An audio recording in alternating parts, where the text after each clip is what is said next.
going on, everybody? Terrell Friday here with FutureDDS. Tyler Brown here with FutureDDS. And today we have a very, very, very special. Look, man, we got Dr. Lee Gause. Okay, so we were able to interview Dr. Lee Gause, through ADU at our school. Thank you guys for allowing us the opportunity to, have this conversation. But he's been dropping gems. If you don't know Dr. Lee Gause, he's a celebrity dentist. Has done mouthpieces for likes of Floyd Mayweather. He's a staple as a celeb dentist. So sure. He definitely has a great journey. He's going to tell you more about his story. Yep. But before we get to the video, make sure that you all like and subscribe to our channel below. Yep. Also hit the notification bell so that you know whenever we post new videos. Go ahead and do that now. Yeah. And let's go ahead and go to the video. Yeah, without further ado, Dr. Lee Gause. Let's go. I'm sure everyone is interested. If you could just tell us a little bit about your journey going from North Carolina to we went to dental school as well as how you ended up in New York. Sure. Well, happy to tell you about that journey. First off, it was a good journey. So I know dental school can be kind of taxing and challenging and even annoying at times with all the details. And I can't imagine how hard it is for you guys trying to navigate doing a clinical profession in the midst of COVID-19. It was a great journey. So I'm University of North Carolina. I'm from North Carolina, Wilmington, North Carolina to be specific. So fun fact, my dad was Michael Jordan's dentist. Michael Jordan is from Wilmington, North Carolina, small town. And went from UNC, did some research, and then eventually got into Howard University Dental School. Had a fantastic experience at Howard. Only dental school in the city, so we had a plethora of patients, and it was just a fantastic place to go to school. So I felt really well trained when I started my residency, which I did my residency at Kings County Hospital, which is in Brooklyn. Also did some implant training. I did not want to go into the profession not being able to place implants. So I did the 2-year CDE program at NYU and subsequently taught there for about 4 years and stopped teaching at NYU to kind of work on some of my professional goals, being my athletic mouth guard company and my private practice itself. That's just kind of my journey, and it was good. I really enjoyed the clinical aspect of Howard, and I enjoyed the residency.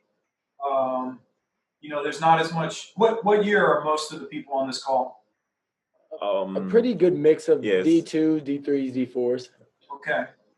So just have memories of trying to finish those clinical requirements and then getting off into the residency. But one thing you never really know, but I kind of knew what type of dentistry I wanted to practice.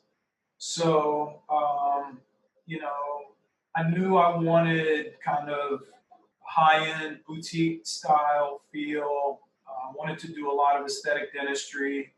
I enjoyed surgery when I was in dental school. I enjoyed taking out teeth. And I saw people placing implants and doing perio surgery. I thought that was pretty cool. So I definitely wanted that in my armamentarium, bag of tricks, and just kind of push forward until I ended up in practice. Awesome. And so, through your Instagram, we see that you obviously you had a plan coming out of dental school. Mm-hmm. We see that you're, very involved in the arts. We've seen some of your art activations that you participated in. So did you know that New York was the place that you needed to be, or was that just kind of happened because you decided to go to the residency in New York? You know what? A lot of it, you just have to trust your gut. So this is in no way, shape, or form my original plan. So my original plan was to go back to North Carolina and practice dentistry with my family. I fell in love with New York, and I got a great job coming out of the residency. Not even so much from a financial standpoint, it was just a great job from a mentorship standpoint. And a top clinician, very exacting, wonderful patient base, and he was just a fantastic mentor. And he shared with me one piece of advice that I would love to share with you guys, and that is probably the single most important and the best piece of advice that anybody could give a young dentist. And that is, start practicing dentistry the way you plan on practicing, right? So, you know, make sure your first opportunity is in the area that you want to practice, the style of dentistry that you want to practice. Don't accept one job maybe because the money is fantastic or for whatever reason, if it's not the type of dentistry that you want to do, because you lose your hands. Like, hands go away really quick. And it's practice. They call it for a reason, right? So I have lots of classmates that were kind of aspiring for similar type professions, similar type practices, and then they just didn't really end up in an opportunity that was a fantastic opportunity from the start. And then they never really transitioned out of kind of the dentistry that they were doing, which they weren't so in love with. So, I finished in 2005, and I'm getting older, and, I have family goals that are kind of really important to me now, but I'm still every drop in love with dentistry like I was in dental school, right? So, like, I have fantastic days in my office. I had an amazing day today. So, like, from the clientele to the type of procedures that I'm doing, to how beautiful the lab work is, it's just really fun. And so I said all that to say that make sure you start like that. Because when you start like that, you're going to blink your eyes, a decade passes, and you're only going to just keep raising your own personal bar. So you mentioned a little bit earlier about some of the skills that you picked up when you came out of dental school, and that was directed by things that you liked as well as the vision that you said you had. So would you say that, or would you suggest for the timing of when to go out and get these skills, especially with us, maybe incurring a little bit more debt than it was 10 or 15 years ago, pursuing those CEs like fillers or veneers or Invisalign and those things, would you suggest us kind of get our feet in, stable in the world of dentistry first before, kind of investing in those skills? Or would you say just get every tool in your toolbox at the jump and then kind of figure out where you can go from there? It's an expensive journey, right? So I didn't do my Invisalign training probably for 2 years after I got out. But keep in mind, Invisalign was a new thing, right? So not to make myself seem super old, but frankly, it was, right? So I waited a couple of years to do the implant training as well. But bite off what you can, right? So I guess we all know that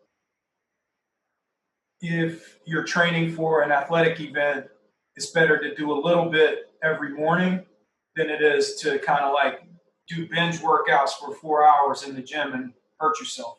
Right. From a dental standpoint, you're not going to remember any of that stuff, right? You just go to the course, you get the certificate, but you don't, if you do too much too soon, you don't really get it. That being said, you guys are some Tufts guys, so I know you are the best in the country. So the expectation should be that you guys are doing veneers and you guys are doing implants. So that's not extra stuff. That's just you guys are fortunate enough to be Tufts and so forth. So you guys are going to be doing that. Awesome. And so you know, we keep hearing this narrative, and I kind of want to get your perspective on it about the private practice model just being dead, you know, and everybody is kind of pushing the DSO option upon us and saying different things like, okay, you can't go and be your own dentist anymore. You have to partner up with a couple of other dentists to kind of create your own empire just to be able to compete with these DSO companies. And so with somebody who has a boutique practice like yourself, I kind of want to ask your opinion on that. Granted, 15 years after you graduated from dental school, do you think the arena of practice has changed, or can we still come out, have our own boutique practice and still be successful? Absolutely.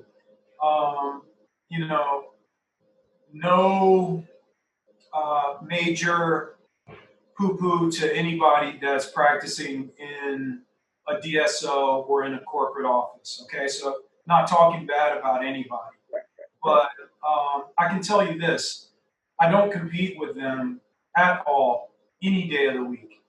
And the reason why, you know, the only thing that you could say that you would be competing with them would be financially, right? And you know, I guess they are. Uh, I mean, I don't want to say it, but you know, they are beating me on every spectrum there, right? You know, Aspen Dental does over $1 billion in revenue.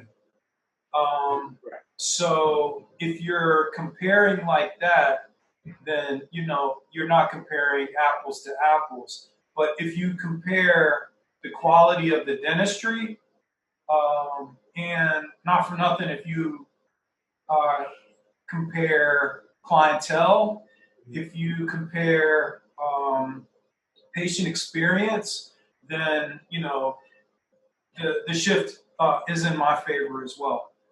And also, if you compare pound for pound financially, what one doc does in a high-end boutique versus what one doc does in a corporate, you know, I guess chances are we probably do okay. I really think, you know, dental implants, and anybody that's like trying to be a perio OS, they're not going to like when I say this, but every GP should place dental implants. So dental implants are the standard of care for replacing teeth, right? And as a GP, you know, in the clinic, we take so much pride on those class twos and, you know, making sure that outline form is there, all of this stuff. Like that stuff is tiny and small and hard, right?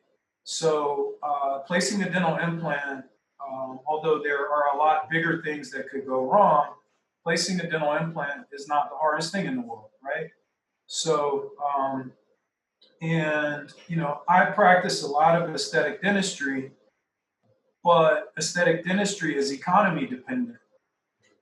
Having a tooth is not so much dependent on the economy. So if somebody is missing number 8 or number 9, you know, there's probably still going to view having that tooth as a need.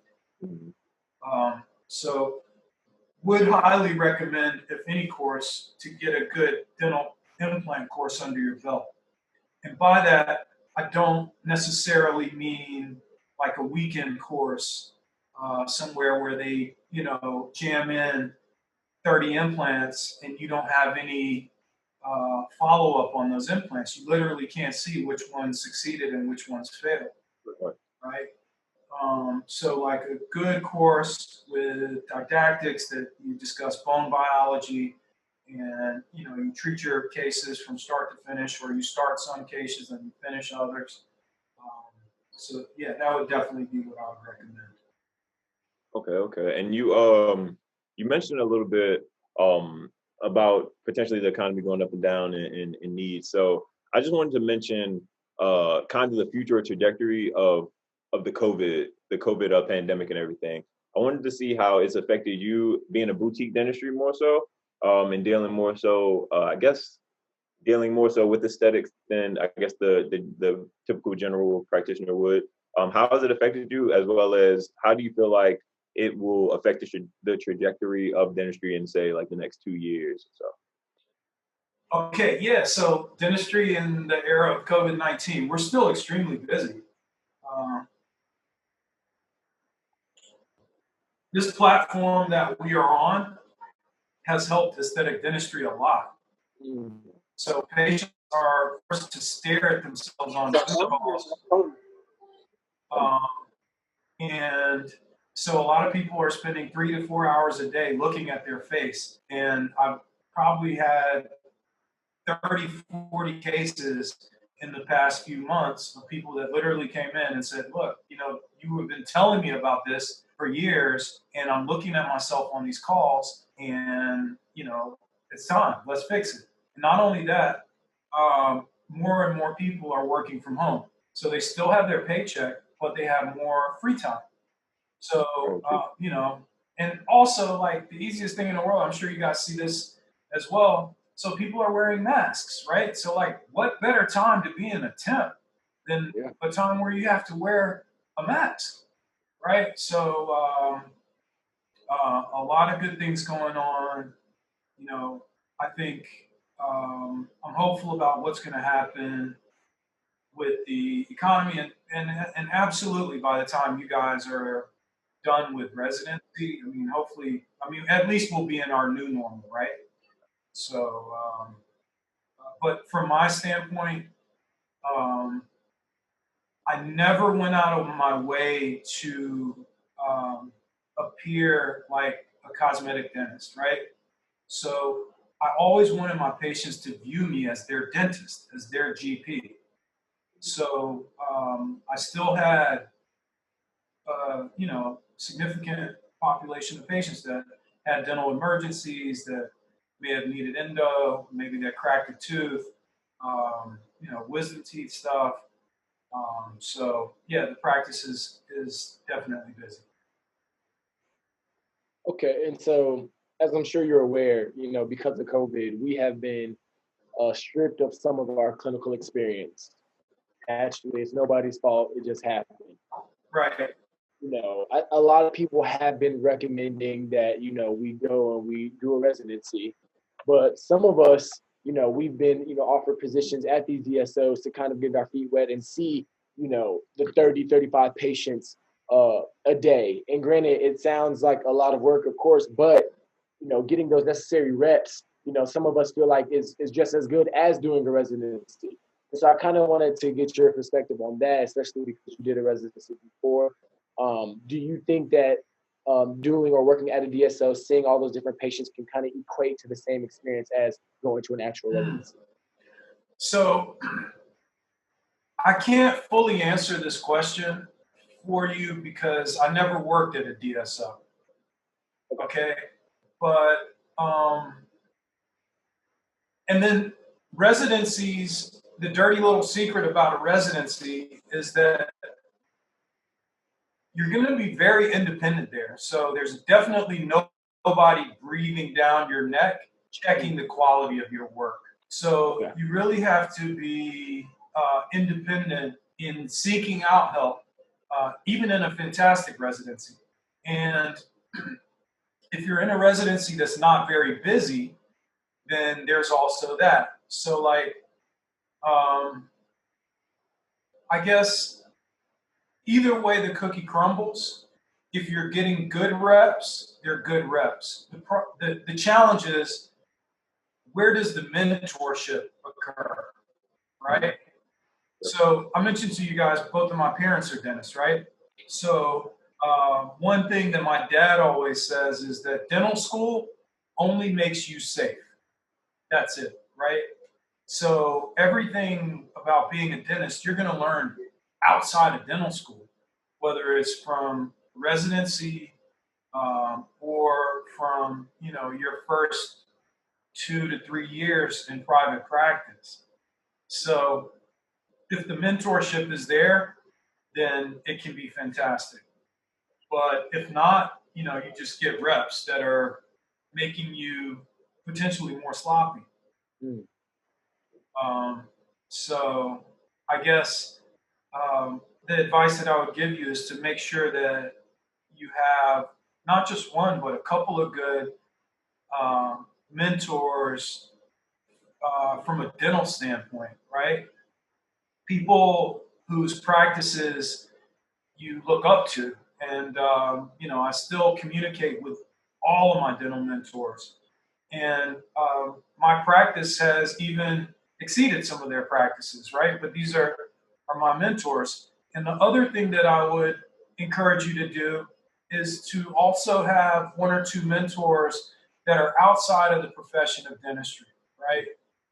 People that have good businesses or good business sense, and that are people that you think would want to see you win without wanting anything in return.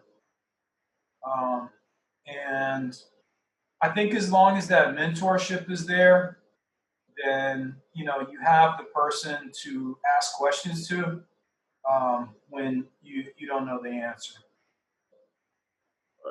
Okay, so and I kind of want to go back a little bit and piggyback off of what Tyler was saying about us, having potentially diminished clinical experiences. I guess, looking from the other side and kind of have been practicing for a while, I see, of course you've streamlined your process a bit, but what are some things that you may have gone back and told like your first year self to kind of focus on going through, or now even when you were in dental school clinic, while you were in school, like what are some things that you wish you were maybe focused on more then so that you could optimize, maybe even the first couple of years coming up?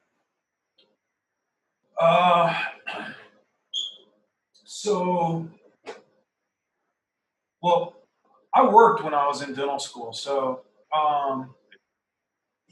I would go back. I wish that I hadn't worked, but I had to work. But I wish that I would have had more opportunity in fixed to kind of hone those skills, because you're really sharpening that sword in terms of fixed pros in dental school, and getting really good at making provisionals is really important, right? So veneers are the easiest prep in the world if you don't know how to do veneers. So if you know how to do veneers, those preps have so many complexities to them that it's like spatial reasoning, like on the DAT, right? So I would tell my dental school self to get better at provisionals, because that's a huge difference maker. And yeah, I think that's it. And you guys are in a really precarious position, because the training that you're receiving in the clinic is really, really, really, really important. Your operative hands, your operative understanding, all of that's coming right now. So I don't know how you're going to be able to bridge that gap, hopefully in the residency. But I guess, the further out I get, the closer to the beginning I get, right? So like, I guess I technically get closer to my dental school self, right? So I want things to be more like they were in a textbook now than, maybe call it like 5 years ago in my practice, if that makes sense.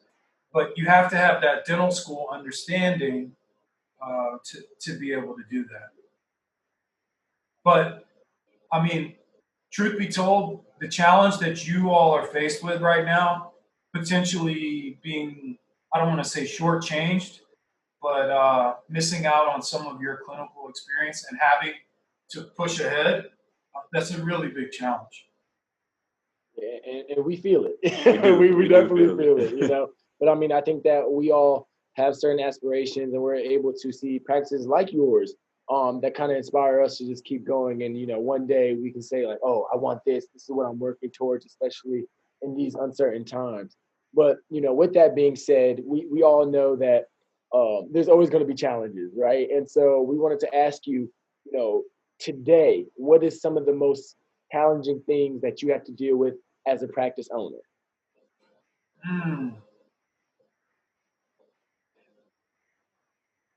I mean, again, nobody predicted COVID-19. Yeah. Nobody predicted it. And definitely this year has been a fantastic year for me, period. But it has been the hardest year of my professional practice, as I'm sure it probably has been very difficult for you. You know, at the end of the day, people always see like the shiny stuff, right? So like they know who some patients are and the type of dentistry I do, but you know, it's a small business, right? And it's an expensive business to run if you have a staff and expensive labs and a lot of people that are relying on you. And I think, especially at the beginning of COVID-19, we didn't really know what it was, right? So, like, we didn't know how dangerous it was going to be for us. We all heard that we were kind of in one of the worst positions that we could possibly be, working in the oral cavity. And we just didn't know. So, yeah, I think I did receive a good piece of advice from one of my mentors, and it's actually my accountant. He's 74, and he lived through polio. And he told me that in polio, and I don't know if he was exaggerating, but he said, you know, somebody could cough in your direction. Next thing you know, you sneeze. Next thing you know, you're paralyzed, right? And it was something that was conquered by a vaccine. And he said during polio, from a lot of businesses, it became a game of last man standing. Wow. So, you know, the people that persevere and the people that make it through are, you know, the people that are the ones that are left with the fantastic practices. And I think for you guys coming out, there's a disruption in the market, right? So like everybody's got shaken up. From the DSOs, the boutique practices, the small practices, big city practices, to snow globe, everybody got shaken up. And so for you guys entering the profession, you don't want to enter the profession when everything is like even and the leaders are the leaders and the DSOs are the DSO. You can't tell them what to do. They're telling you what to do. So, you know, when everything is disruptive, that's the point where, you know, if you have talent, perseverance, personality, integrity, then, you know, you can emerge in that market and you can go straight to the top. Like we all have heard, right? This is times like now, this is when these big companies are made, like Uber and all these fantastic companies. Like the companies that are doing well right now are doing great, right? Easy. So I think, and you know what? Not for nothing, we're part of healthcare, right? So healthcare is also doing great right now. We have to reimagine, we have to redefine ourselves. We have to figure out a way to do virtual and to stay safe. But, you know, people are always going to treat pulpitis, pain, people, yellow teeth are never going to come in style.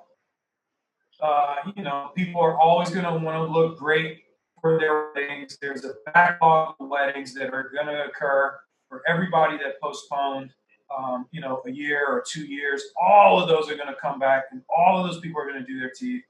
So, you know, there's a lot of opportunity there. Awesome. So, you know, you spoke about a lot of things getting shaken up, and I know one thing that can always throw a wrench in things is trying to throw too many things into the pot. So when I say that, you know, a lot of us or a lot of people here at Tufts happen to be entrepreneurial minded, as well as, you know, just kind of reaching out into different spaces, whether that's art, whether that's, you know, business. So we kind of want some advice, or I guess your perspective and your strategy on adding things to your schedule. Like, how do you manage starting to practice, dealing with public, dealing in the public as well as, handling the other side outside of the office and being, a healthcare professional? Like, how do you balance that? Well,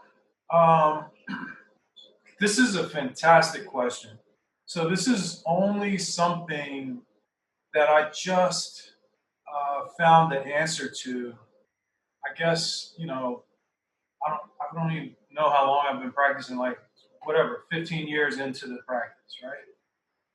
And to a certain extent, it's a mistake that I've been making too, right? Because all of us, or many of us as dentists, we're creative people, we're idea people, we're dreamers, right? We tinker with things, we like shapes, and we like beauty, we like art.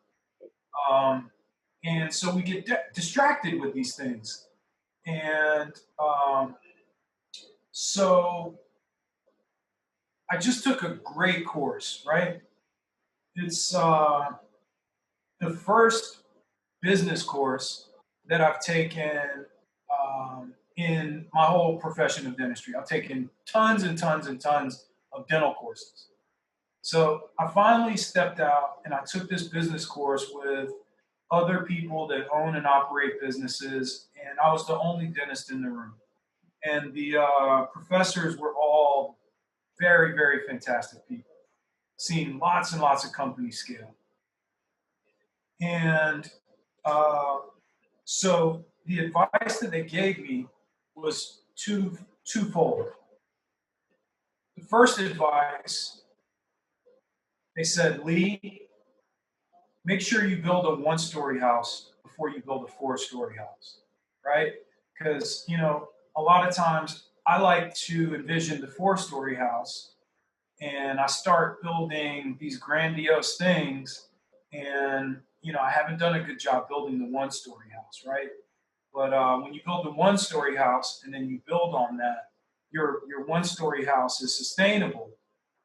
And then, on that, you build a fantastic 4-story house, right? But the other thing that they said to me, and these two things don't necessarily always fit. The other thing they said to me was, Lee, stop being so scared of your big ideas. That's why people like you anyway, right? So never be scared to be a dreamer. Never be scared of your big ideas. You guys are at the beginning of your career, so now's the time where you can afford to take risks and to tinker and to create and take a chance. But in retrospect, and this is another piece of advice that they gave me, if I would have put all of my ideas in a war against each other, and I would have made them come to fruition in the order of their relative importance, and made one a sustainable thing before I attempted to do another, then potentially all of them would be further along now than these ideas are. Right. So, definitely don't be scared of your big ideas. I'm sure that's why people like you guys anyway. But remember to build a 1-story house before you build a 4-story house. Like that. Oh, I like yeah. that. Got to add that one. and so, kind of building off of that, I wanted to ask you, we all know that New York is extremely competitive, and the first time I had heard of you was from Floyd, but I'm assuming that, you had already been huge before Floyd because Floyd came to you, and so I wanted to kind of ask you, what was the thing that you feel like catapulted your success? Was it the relationship that you had prior? Was it your commitment to the industry, to the profession? Was it the fact that you were niche and the fact that you were a lover of art? Like, what do you think was that thing that really helped you stand apart from the rest and really, what you contribute your success to? You know what? You're about to make me get on my soapbox, right? Do it, man. That's what we're here, man. That's what we're here. Get on my soapbox. Let's get started. You know what? I was trying really hard. I signed one of those things that said I would not curse on this Zoom call. I gotta get on my soapbox. Let's go. Hey man, go ahead. Talk. I'm not huge. I'm a dentist. I practice dentistry. I have a 3-chair practice. It's in a nice neighborhood. I'm not huge. There's a lot of people that practice dentistry that are way bigger than me. Don't believe what you see on social media. And that's what I want to get on my soapbox about. For you, young dentists, the future of our profession. There are 2 things that you see on social media right now. Okay? You see people acting and dancing and like doing all of this craziness. And then you see people that are putting dentistry that's clinically excellent, great photography, you know, case after case after case. And, you know, when I think about what I want for the profession, I want us to be respected in our area of expertise, which is the lower face and the oral cavity, right? So, 1, fake news travels 6 times faster than real news, right? Yep. So, half the stuff that you see on social media, you know, is complete curated garbage. And I have to be in that game too because I'm marketing my practice, right? My number 1 source of patients is Instagram, right? Not in internal referrals, not the fact that I teach, not any of that. Instagram, right? So, so now we have our personal brands, and we have our office brand. And these 2 things, sometimes they overlap, sometimes they don't. That's an individual choice, right? Personal brand, do whatever you want, right? Take that with a grain of salt. Not really, right? But with respect to the professional brand, even if you do offer some entertainment so that, you know, people feel like they know you or they see a personal side of you, and you're not just a square set of teeth and like dental photos of you know, showing off how translucent your veneers are. My request to you guys is to preserve the integrity of our profession, the serious nature of it, the fact that we are experts, that we are, you know, DMDs, DDSs, people that you would trust. A tooth is a body part, right? So we say, you know, people that should be trusted with a body part, right? Yeah, so long story short, you know, I'm not any better than you guys. I'm just 15 years older than you guys, right? So like, that's it. I got a 15-year head start on you. By the time you've been doing this 15 plus years, then you'll probably be like way ahead of where I am, right? And then you'll be on some Zoom call with some people that are trying to navigate the challenges of dental school. And that's how it works, right? But going back to what it was for me, when I was coming up, there were like these dental spas that were, you know, doing massage and pedicures while people were doing their dentistry. And, you know, although that was marketable and although it brought people in, it kind of made the dentist kind of like half dentist, half nail salon, right? Yep. So don't do it just because it brings people in the door, right? You also have the profession both behind you and in front of you. And in my opinion, you should take that seriously. And social media gives people a little window into your life and into your practice. So you have to be careful what you show through your window. Oh, good. Thank you, man. That was great. We're gonna get down. You know, we don't want to take too much of your time, so we're gonna get down to like the last 10, 15 minutes. Take some questions from the audience as well. So we have a question from the audience says, what are questions that you believe are pertinent as program directors and or current residents of general dentistry residencies or general practice residencies to better determine if the program prepares its residents for future success in practice? As a current applicant for AEGD or a GPR residency, I greatly value the perspective. Ask people that have finished that residency, if you can find them, how busy the residency was. That's the big thing.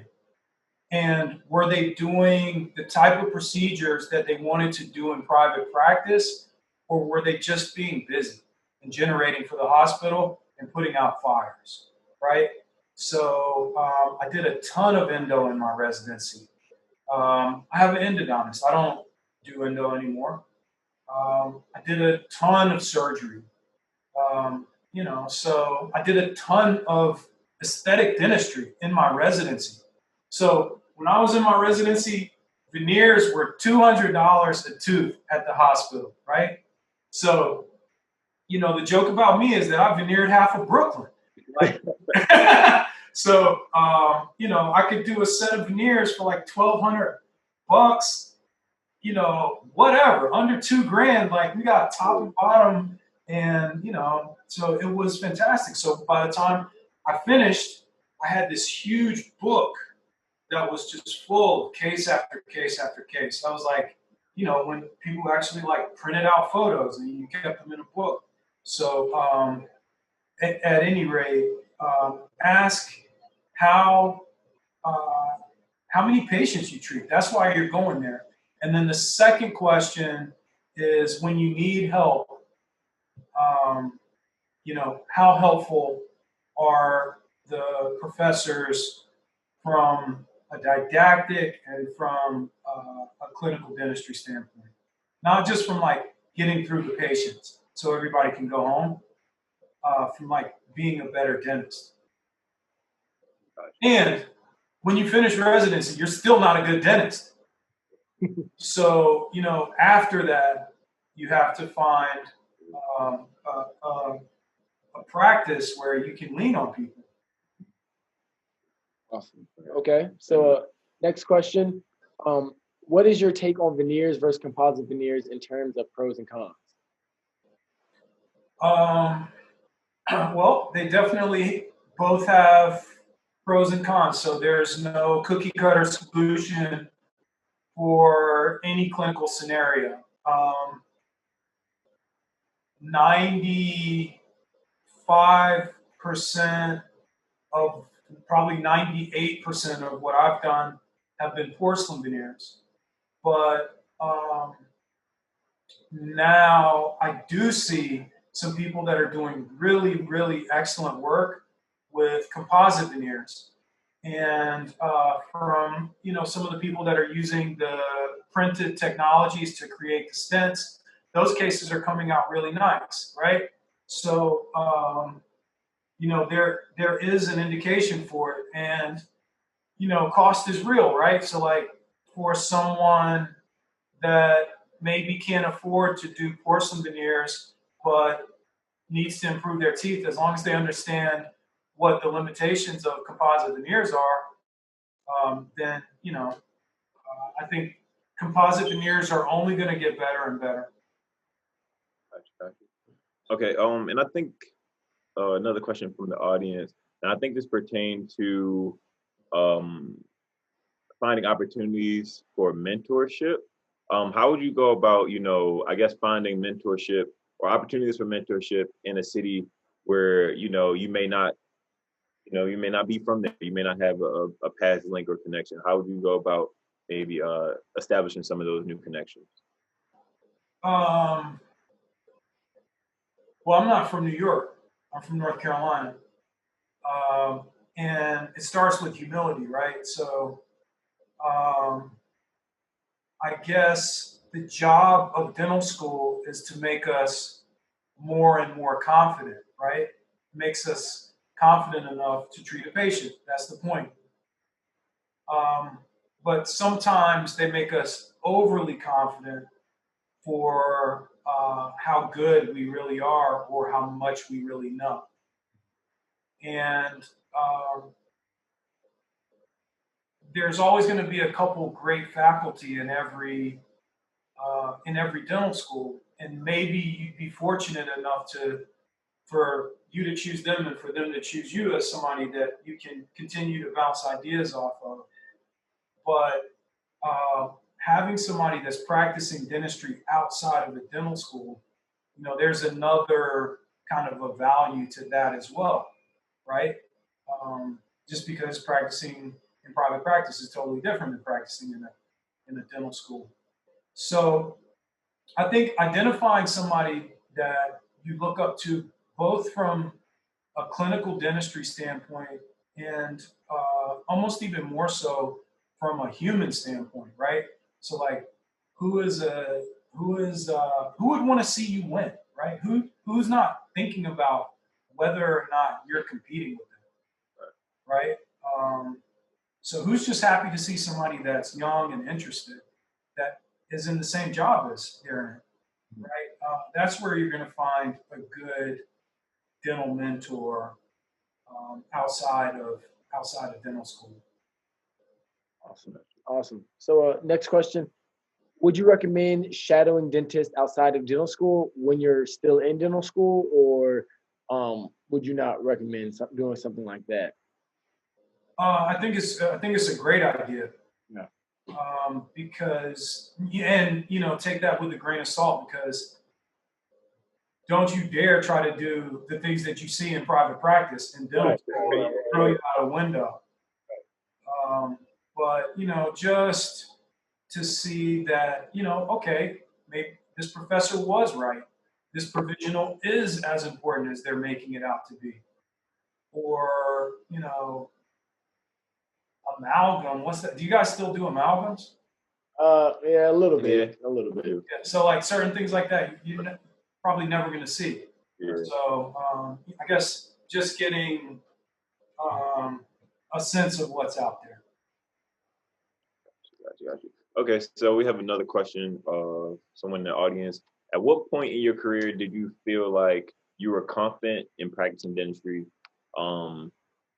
As we know, it takes time to get there. Like, I guess, about how many years out did you feel like you were confident and you felt like you were really good and confident in yourself? Yeah, competent. I felt like I was great in dental school, but I wasn't. So, yeah, I was definitely overly confident in dental school. Had good grades. A lot of people pat me on the back. And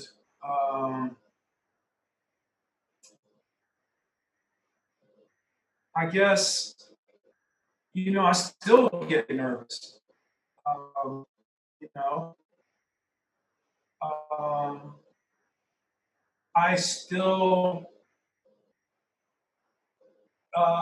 question if I will succeed at certain procedures, right? I have my CT, I map out a surgery, it's challenging, but, I still get that feeling. So, and then if you succeed, then that's what makes you go home at the end of the day and feel fantastic, right?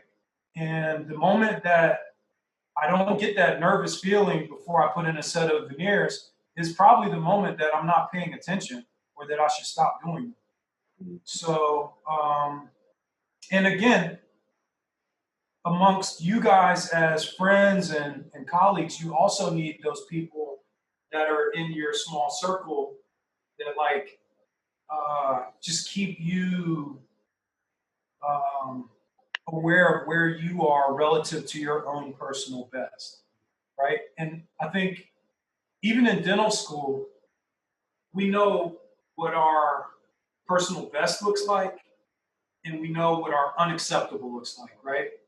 And so we know where we are on that little bell curve every time, and like how close are you to your personal best. And the better you get, the bigger a distance it is between when your personal best looks at you and says, hi, this is like better than you've ever done it, right? So, yeah, I don't know. Humility is a great strength, right? And you definitely make less mistakes when you take a humble approach to a procedure, right? Or a paranoid approach to a procedure and try to think out what could go wrong, or I'm not, the greatest gift to dentistry, and how can I make sure that this thing goes as fantastic as possible? And also, like, you owe it to your patients in dental school because they are paying for it, but you definitely owe it to your patients in private practice because, they're paying. I mean, we all know what care credit is, right? So, like, people are actually taking out bank loans for the stuff that we do for them, and you owe it to them to do your absolute best. Okay. So we have our last question of the night. How did you get good at CAD CAM?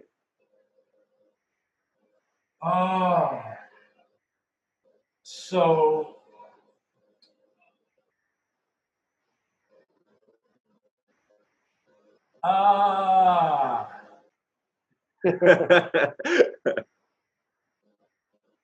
honestly,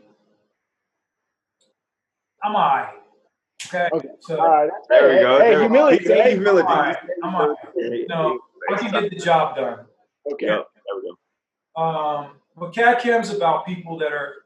The good news for you all is you hear you all. That's like the Southern coming out, right? So the good news for y'all is that CAD CAM's about being good with computers, not about being able to take a block of soap and carve it, right?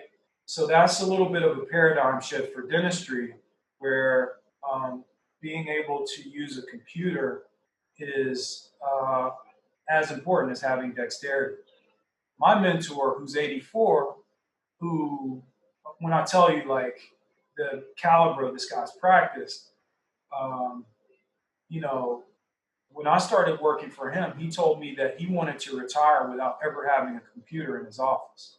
Mm. And I'm talking somebody that treats world leaders, CEOs, I mean, you name it, celebrities, right?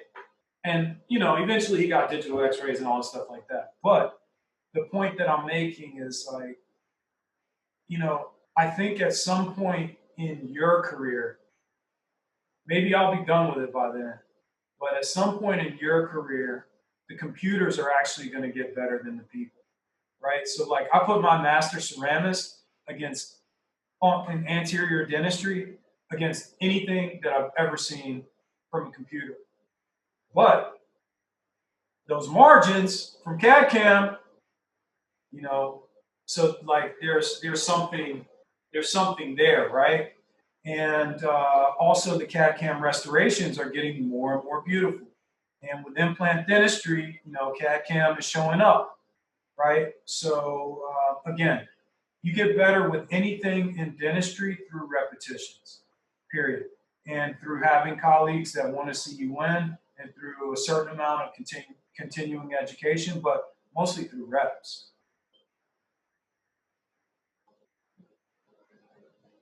Awesome. Well, I think that's going to wrap it up for this evening. On behalf of ADU, ourselves, we want to say thank you for taking some time out. If you have any, last you want to give all the viewers out there, please feel free. If you're open to any questions or anything, or if you would like to put something for people to be able to contact you, please, add that as well. So the best way to contact me is my Instagram. I have two. You all can feel free to reach out. One is my dental practice where we post cases and you can see some of the things that we're up to in our office. So that's Smile Design Manhattan. And then the other is just my email. And that's a good platform, especially the office, where we can keep dialogue going. So by all means, please feel free to follow me there and just exchange. If you have a question, don't hesitate to fire it out. And I'm not the fastest responder, but if it's something that's pressing, just hit me up. And I'm incredibly encouraged by you guys.